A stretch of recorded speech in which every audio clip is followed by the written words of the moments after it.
Assalamualaikum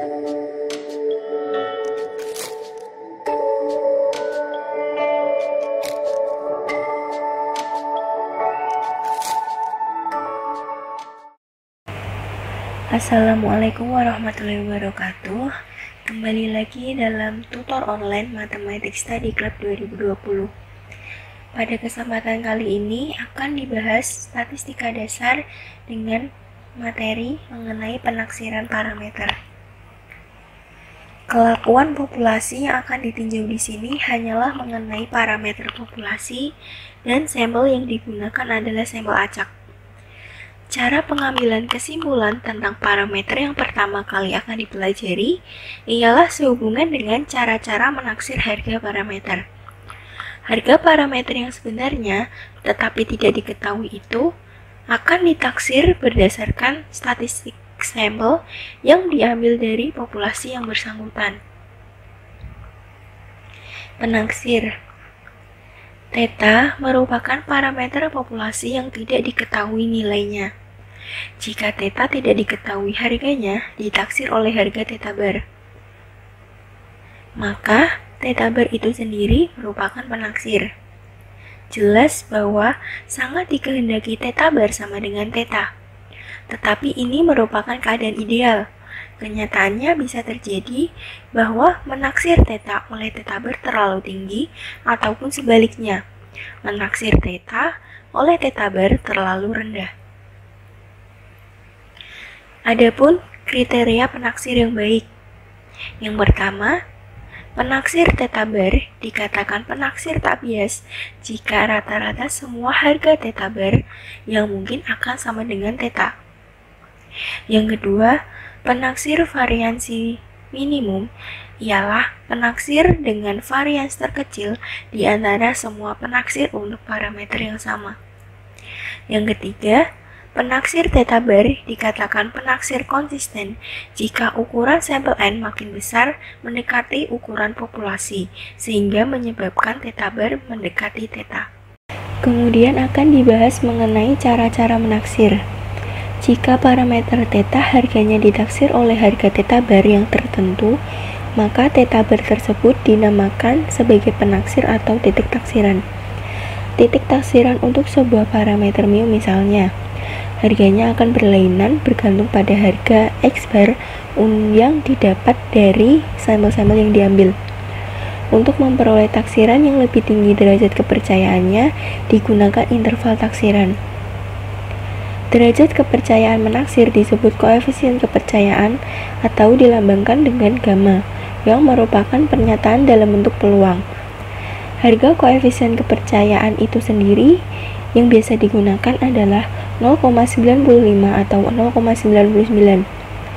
Perumusan dalam bentuk peluang untuk parameter theta antara A dan B adalah P dengan batas theta lebih dari A dan kurang dari B sama dengan gamma. Dengan A dan B merupakan variabel acak, tetapi tidak bergantung pada theta. Peluang untuk parameter theta antara A dan B diartikan sebagai peluang gamma bahwa interval yang sifatnya acak terbentang dari A ke B akan berisikan oleh theta. Selanjutnya, menaksir rata-rata mu.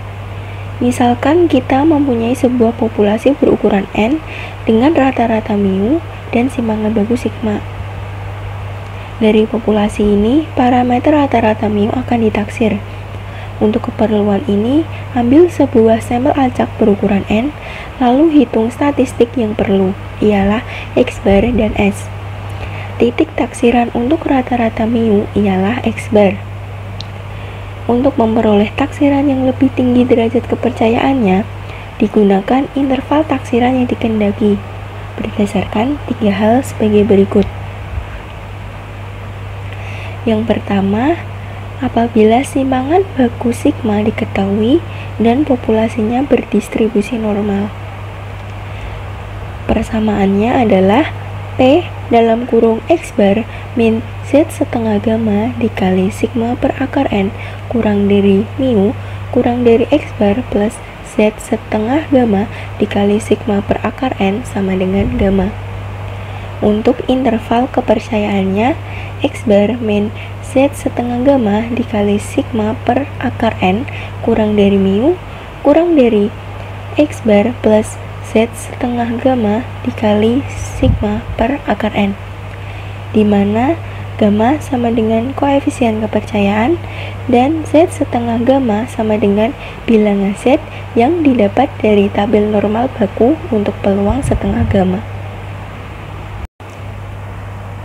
Yang kedua adalah apabila simangan baku sigma tidak diketahui dan populasinya berdistribusi normal.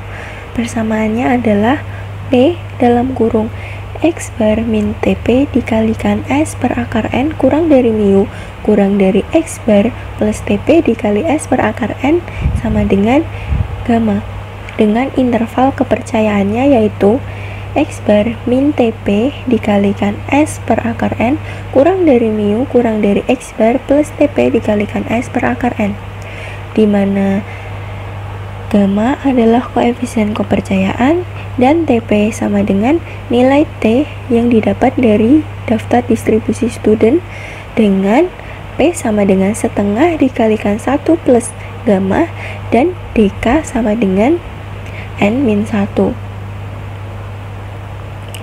Jika ukuran sampel N kecil relatif besar dibandingkan dengan ukuran populasi atau N kecil per N besar lebih dari 5%, maka persamaannya adalah X bar min Z setengah gamma dikalikan sigma per akar N dikalikan akar dari N besar dikurangi N kecil per N besar dikurangi 1 kurang dari mu kurang dari X bar plus Z setengah gamma dikalikan sigma per akar N dikalikan akar dari N besar dikurangi N kecil per N besar dikurangi 1 dan X bar dikurangi TP dikalikan S per akar N dikalikan akar dari N besar dikurangi N kecil per N besar dikurangi 1 kurang dari mu kurang dari X bar plus TP dikalikan S per akar N dikalikan akar dari N besar dikurangi N per N-1. Kemudian yang ketiga adalah ketika simangan baku sigma tidak diketahui dan populasi tidak berdistribusi normal. Persamaannya adalah P dalam kurung X bar dikurangi TP dikalikan S per akar N kurang dari mu kurang dari X bar plus TP dikalikan S per akar N sama dengan gamma, dengan interval kepercayaannya yaitu X bar min TP dikalikan S per akar N kurang dari mu kurang dari X bar plus TP dikalikan S per akar N, di mana gamma adalah koefisien kepercayaan, TP adalah nilai T yang didapat dari daftar distribusi students dengan P sama dengan setengah dikalikan 1 plus gamma dan DK sama. Nah, contoh menaksir rata-rata mu. Satu populasi siswa SMA berjumlah 1.500 siswa. Akan diambil sampel sejumlah 100 siswa. Dilakukanlah pengukuran yang ternyata rata-rata berat badan adalah 56 kg. Penelitian terdahulu diketahui simbangan baku berat badan populasi adalah 12 kg. Lakukan penaksiran interval pada tingkat kepercayaan 95%. Karena dalam soal diketahui bahwa interval tingkat kepercayaan 95%, jadi kita gunakan sifat yang kedua tadi. Sehingga penyelesaiannya adalah diketahui N kecil sama dengan 100, N besar sama dengan 1500, sigma sama dengan 12, X sama dengan 56, gamma sama dengan 95% atau dalam bentuk desimal menjadi 1,96. Kemudian yang ditanya adalah mu. Jawab, masukkan yang tadi diketahui ke dalam sifat yang kedua, sehingga diperoleh 56 dikurangi 1,96 dikalikan 12 per 100 dikalikan akar dari 1500 dikurangi 100 per 1500 min 1 kurang dari mu kurang dari 56 plus 1,96 dikali 12 per akar 100 dikali 1500 min 100 per 1500 min 1, sehingga setelah dihitung akan diperoleh penaksiran interval pada tingkat kepercayaan 95% adalah mu dengan batas lebih dari 53,73 dan kurang dari 58,27.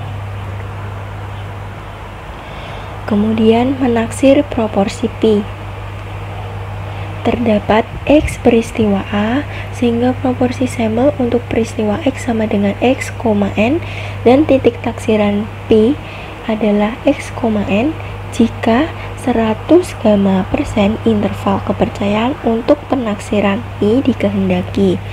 Maka berlaku persamaan P min Z setengah gamma akar PQ per N kurang dari pi kurang dari P plus Z setengah gamma dikalikan PQ per N.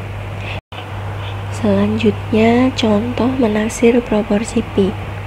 Taksirlah ada berapa persen anggota masyarakat yang berumur 15 tahun ke atas dan termasuk ke dalam golongan A.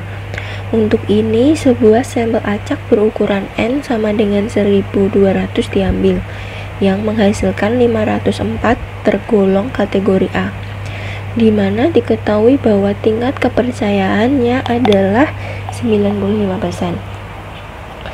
Penyelesaian. Diketahui N sama dengan 1200, X sama dengan 504, Z 0,475 sama dengan 1,96. Ditanyakan pi. Sehingga pertama kali adalah kita mencari nilai P dan Q.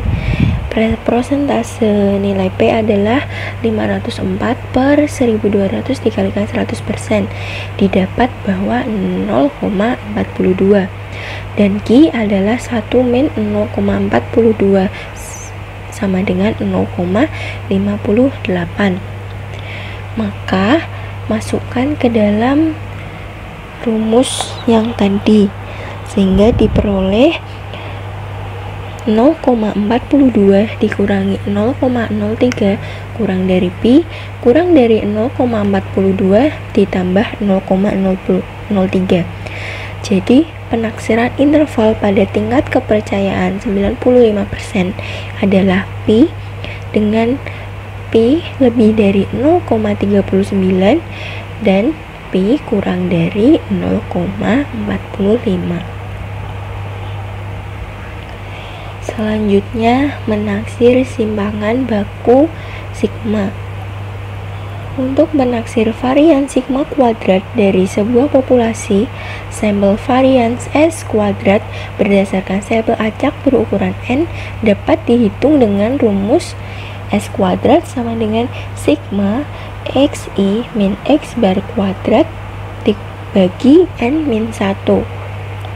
Jika populasinya berdistribusi normal dengan varians sigma kuadrat, maka 100 gamma persen interval kepercayaan untuk sigma kuadrat ditentukan dengan N-1 S kuadrat per X setengah dari 1 plus gamma kuadrat kurang dari sigma kuadrat kurang dari N-1 dikalikan S kuadrat per X setengah dari 1 min gamma kuadrat, di mana N adalah ukuran sampel, X setengah 1 plus gamma kuadrat dan X setengah 1 min gamma kuadrat adalah didapat dari daftar C kuadrat berturut-turut untuk P sama dengan setengah dikali 1 plus mi gamma dan P sama dengan setengah dikali 1 min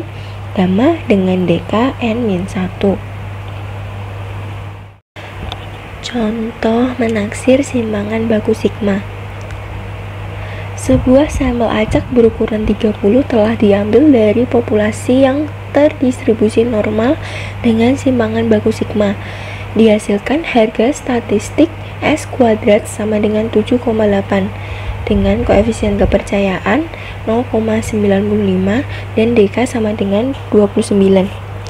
Maka tentukanlah interval taksiran untuk simpangan baku sigma.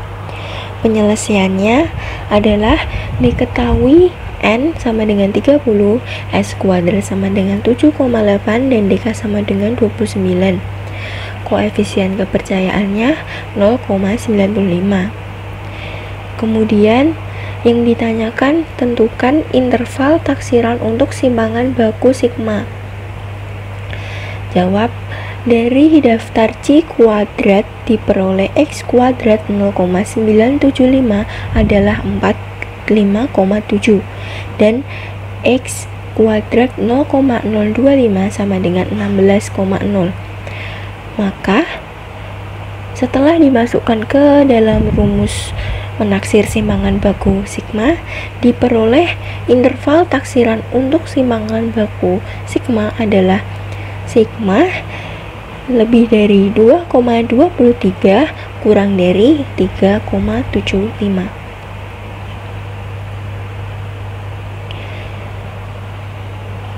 Selanjutnya yang akan dibahas adalah menaksir selisih rata-rata.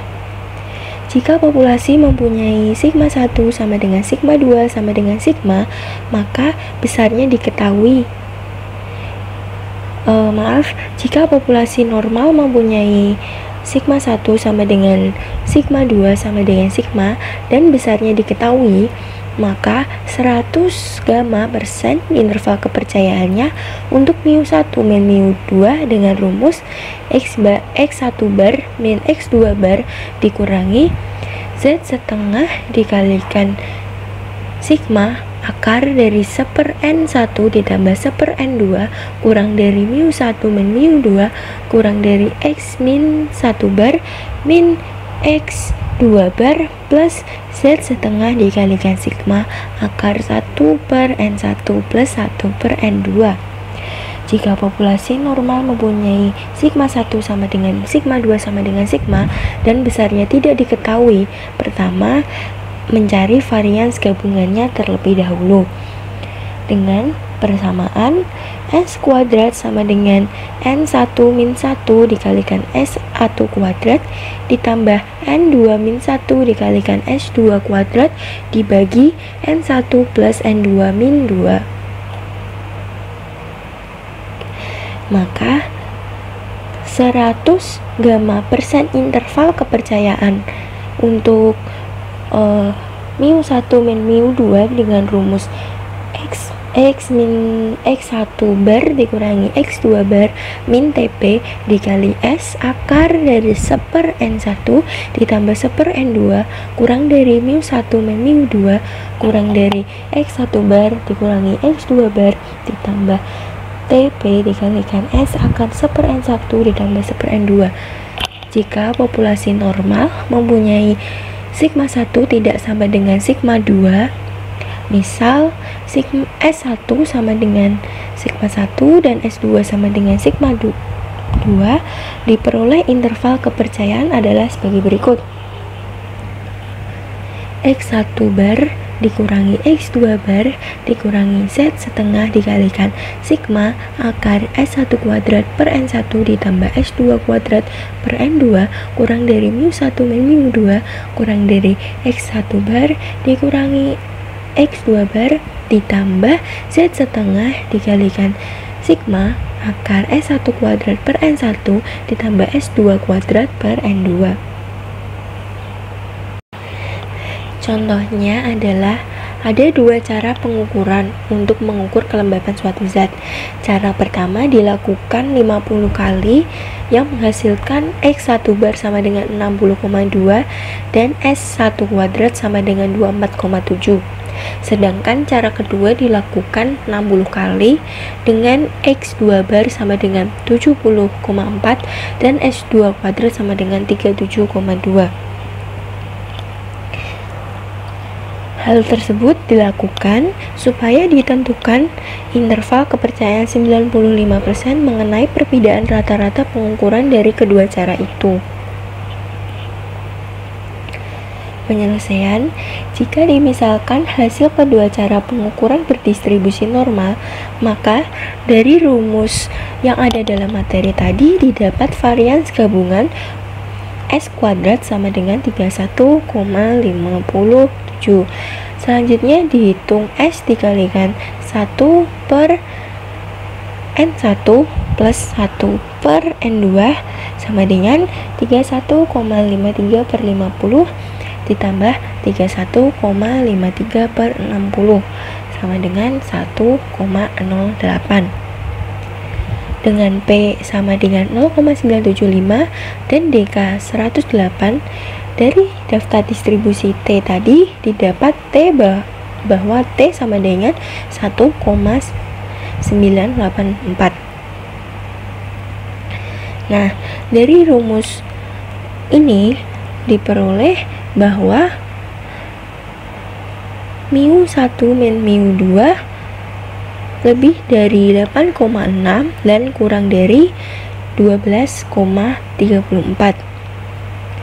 95% percaya bahwa selisih rata-rata pengukuran kedua cara itu akan ada dalam interval yang dibatasi oleh 8,06 dan 12,34. Selanjutnya akan dibahas mengenai menaksir selisih proporsi. Rumus yang digunakan dalam menaksir selisih proporsi adalah sebagai berikut. Dengan Q1 sama dengan 1 min B1, Q2 sama dengan 1 min P2, dan Z setengah gamma didapat dari daftar normal baku peluang setengah gamma. Contohnya adalah 2 sampel acak yang terdiri dari 500 pemudi dan satu lagi 700 pemuda yang mengunjungi sebuah pameran telah diambil. Ternyata 325 pemudi dan 400 pemuda menyenangi pameran tersebut. Tentukan interval kepercayaan 95% untuk perbedaan persentase pemuda dan pemudi yang mengunjungi pameran dan menyenanginya. Penyelesaiannya adalah diketahui bahwa presentasi pemudi yang menyenangi pameran itu adalah P1, di mana 325 per 500 dikalikan 100% didapat hasil 65%. Dan pemuda yang menyenangi pameran sama dengan P2 sama dengan 400 per 700 dikalikan 100% didapat 57%. Jadi Q1 sama dengan 35% dan Q2 sama dengan 43%. Dengan N1 sama dengan 500 dan N2 sama dengan 700, didapat bahwa P1 Q1 per N1 ditambah P2 Q2 per N2 sama dengan 0,0284. Dengan rumus ini dan dengan Z sama dengan 1,96 diperoleh bahwa P1 min P2 lebih dari 0,924 kurang dari 0,136. Dengan demikian 95% yakin bahwa perbedaan presentasi pemuda dan pemudi yang mengunjungi pameran dan menyukainya akan ada dalam interval yang dibatasi oleh 0,24% dan 13,6%. Selanjutnya yang akan dibahas adalah mengenai menentukan ukuran sampel. Berapa sih ukuran sampel yang diperlukan untuk melakukan suatu penelitian? Tentunya pertanyaan demikian sering diajukan oleh orang-orang yang akan melakukan penelitian. Untuk menjawabnya, ini bergantung pada berbagai faktor, antara lain sampel itu diperlukan. Khusus hubungan dengan teori menaksir, ukuran sampel dapat ditentukan antara lain berdasar pada yang pertama, apa yang akan ditaksir, Yang kedua, berapa besar perbedaan yang mau diterima antara yang ditaksir dan penaksir. Yang ketiga, berapa derajat kepercayaan atau koefisien kepercayaan yang diinginkan dalam melakukan penaksiran. Dan yang keempat, berapa lebar interval kepercayaan yang masih mau diterima. Ketika kita menaksir parameter theta oleh 0 bar, dua hal yang terjadi ialah menaksir terlalu tinggi atau menaksir terlalu rendah. Dalam hal ini, theta bar lebih dari 0, dan yang kedua, theta bar kurang dari 0. Perbedaan antara theta dan theta bar ialah pada B sama dengan mutlak dari theta min theta bar, dimana makin kecil beda B, maka makin baik menaksir, karena makin dekat dengan penaksir yang kita pakai kepada parameter yang sedang ditaksir. Dalam arah ini, suatu ketika akan tiba pada ketentuan berapa besar beda B yang masih mau diterima dan dengan derajat kepercayaan berapa. Ketika menaksir rata-rata mu oleh statistik X bar, maka beda B sama dengan mutlak dari mu dikurangi X bar.